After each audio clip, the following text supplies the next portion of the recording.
नाज़रीन किराम अस्सलाम वालेकुम वरहमतुल्लाहि वबरकातुह।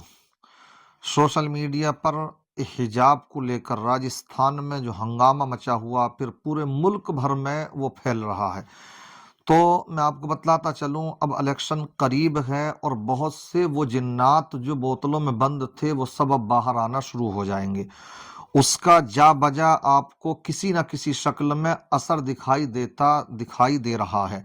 और आने वाला वक्त और भी जो है खतरनाक होगा इन मामलात में। जो जिन्नात हैं, यानी जिन्नात से मेरी मतलब बात समझ रहे होंगे आप, कि यानी इलेक्शन के जो खास मुद्दे होते हैं जिसमें के मामला गंदगोल मचाया जाता है, नफरत फैलाई जाती है, जहर फैलाया जाता है और फिर इलेक्शन की फसल को काट करके ले जाते हैं आराम से।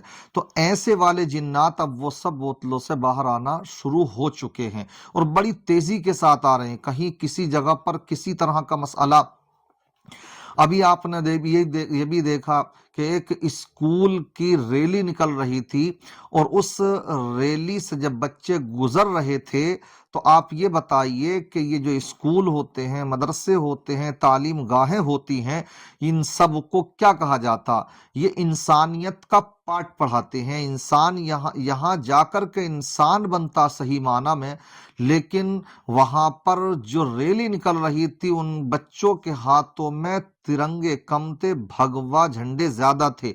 और जानते हैं कि उनको दिमागों में किस तरह का जहर घोल रखा था कि एक लात और मारो, बाबरी को दोबारा शहीद करो। मतलब इस तरह के अजीब व गरीब, मेरे बस सही से नारा ध्यान जहन में भी नहीं है, मतलब बाबरी को तोड़ दो, यूं कर दो, क्या जरूरत है, जो होना था सब हो चुका।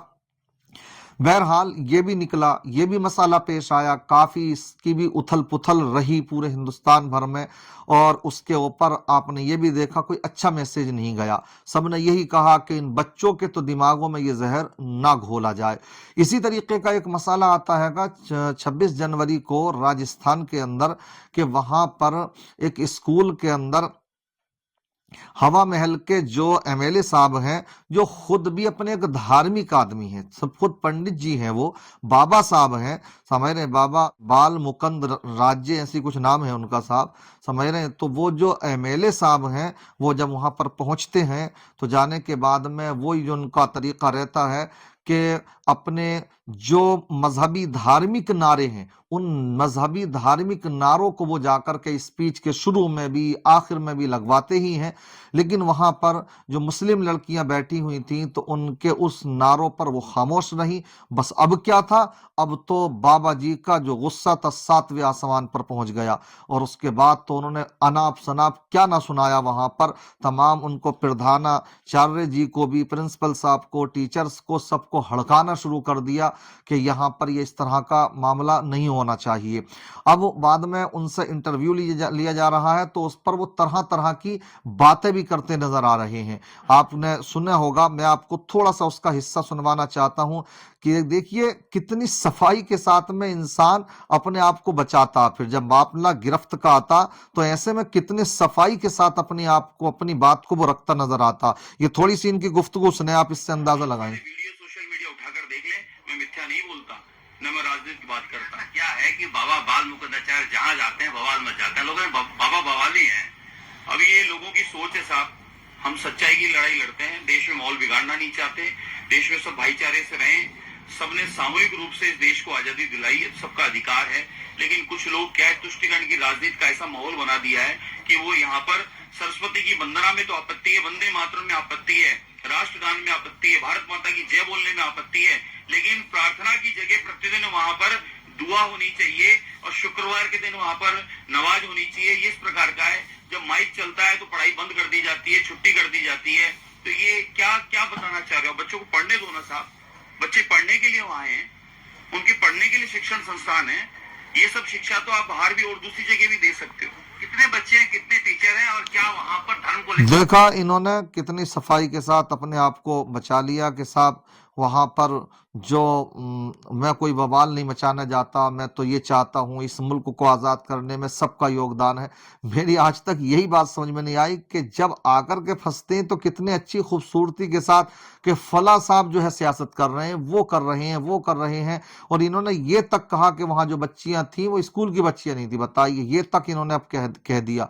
इस तरह की बातें अब करते नजर आ रहे हैं। हालांकि वहाँ पर मामला कितना वो था, कितना टॉर्चर किया गया, वहाँ की जो बच्चियाँ थीं उनका आपने बयान सुना होगा, जो इस तरह का बयान चल रहा था कि जो वहाँ लड़कियां थीं तो वहाँ पर पहुंची हैं, वहाँ जो लड़कियां रह रही थीं वहाँ पर शामिल थीं उसके अंदर, तो किस तरह से उनको टॉर्चर किया गया। इसी वजह से उन्होंने फिर प्रदर्शन किया बाबा के खिलाफ, जाकर के उन्होंने कोतवाली वगैरह को उन्होंने घेराव किया है और बड़ा हंगामा मचा हुआ है। उसी दरमियान के कुछ बच्चियों के बयानात आ रहे हैं। एक बयान थोड़ा सा ये भी सुनते चलें बच्ची का, एक ये सुनिए आप। देख सकते हैं हम जयपुर में सुभाष चौक पे आए हुए हैं। यहाँ पर लड़कियां इकट्ठी है, मुसलमान लड़कियों को जो बाबा मुकुंद आचार्य है, जो अभी हाल ही में एमएलए बना है, जो कि खुद एक भगवा रंग का कपड़ा पहन के घूमता है विधानसभा में, अपनी भगवा ड्रेस लेके जाता है, पहन के जाता है। वो मुसलमान बच्चे के स्कूल आया और उसने बच्चों से कहा कि जय श्री राम के नारे लगाओ, और उसका कहना है कि बच्चे हिजाब नहीं पहनेगी। तो ये लोग आखिर चाहते क्या है? ये लोग, इनकी मर्जी मन मर्जी कब तक चलेगी? ये लोग खुद है ना भगवा पहन के पार्लियामेंट में जा रहे हैं, भगवा पहन के ये लोग विधानसभा में जा रहे हैं, और मुसलमानों के साथ आखिर ऐसा भेदभाव क्यों कर रहे हैं? कि आखिर मुसलमान लड़कियों की ही हिजाब से इनको दिक्कत क्यों है?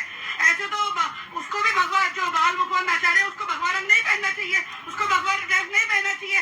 जैसा कि आप लोग जानते हैं, जब बाल मुकुंद आचार्य वहाँ गया था साइन करने के लिए, वो जब एमएलए के लिए गया था, तब वो गदा लेके गया था, तो हनुमान की गदा क्यों लेके गया था? उसको नहीं पहनना चाहिए, उसको पैंट शर्ट पहनना चाहिए था। जब हम मुसलमानों को इन हिंदुओं से प्रॉब्लम नहीं है, इनके पहनावे से प्रॉब्लम नहीं है, आज मोदी जी कुछ भी पहन के घूमते हैं, योगी कुछ भी पहन के घूमता है, इन लोगों ने देश के पार्लियामेंट को इन्होंने सब्जी मंडी बना दिया है, हम मुसलमान कुछ भी नहीं कहते, तो फिर ये मुसलमानों को जीने क्यों नहीं देते? क्यों ये देश के संविधान को बदलना चाहते हैं? क्यों ये देश के संविधान को तोड़ रहे हैं? क्या ये लोग ऐसे मनमानी करते रहेंगे और आप सब लोग चुपचाप बैठे देखते रहेंगे? आखिर जयपुर में, जो कि ये चार दरवाजे में जहाँ मुसलमानों की गढ़ माना जाता है जयपुर के अंदर, उस जगह मुसलमान बच्चों से बाबा कह रहा है कि जय श्री राम के नारे लगाओ। जब इनकी इतनी हिम्मत हो रही है कि ये मुसलमान इलाके में आके मुसलमान बच्चों से जय श्री राम के नारे लगवाने की बात कर रहे हैं, तो सोचे आप, मुसलमान जहाँ पे आबादी कम है वहाँ ये लोग क्या हासिल करेंगे? आखिर आप लोग कब तक डरते रहेंगे?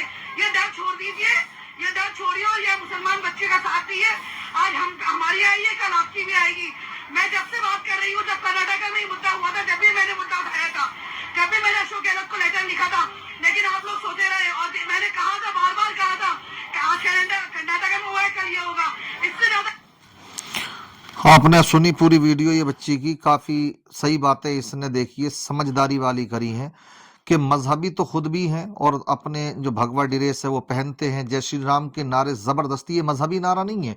क्यों लगवाते हैं आप मुस्लिम बच्चियों से या बच्चों से? नहीं लगवा सकते ना।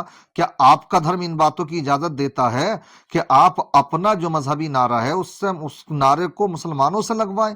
हम तो आपको इसके लिए वादे नहीं करते, मजबूर नहीं करते, तो आप क्यों करते हैं? अब कितनी अच्छी बात बोली कि आप जो कुछ करते हो मुसलमानों को तो उस पर कोई भी किसी तरीके का एतराज नहीं रहता, तो आपको क्यों रहता? हमारा मुल्क है ये, इस मुल्क ने हमें ये आजादी दी है कि हम अपना जो भी इस्लामी पहनावा है उसे पहन सकते हैं। हाँ, हम इसमें ये कहते हैं, आपका किसी का कोई ये एतराज हो सकता कि भाई बहुत सी मुस्लिम लड़कियां होती हैं, औरतें होती हैं, नहीं पहनती, तो हम ये कहते रहे जो नहीं पहननी है ठीक है, लेकिन जो पहनने उनको तो क्या, उनको तो परेशान ना किया जाए, जिनको तो पहनने दिया जाए। हम यही कह चाहते हैं, इस तभी भाईचारा कायम रह सकता है कि अगर इस तरीके से चलें कि जो हमारा संविधान हमें इजाजत दे रहा है, हमें पूरे मजहबी एतबार से रहने की, अपने शायर को अपनाते हुए रहने की, जिंदगी बसर करने की, तो उसमें किसी तरीके की इस तरह की सियासत ना की जाए।